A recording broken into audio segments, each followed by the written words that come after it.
is a beautiful thing which is given by a God. Yes, I'm talking about fathers. So let's see in this video.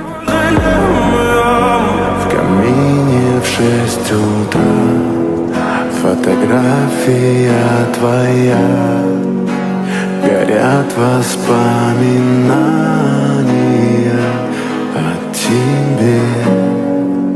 У камина в 6 утра разбитая душа, и все твои обещания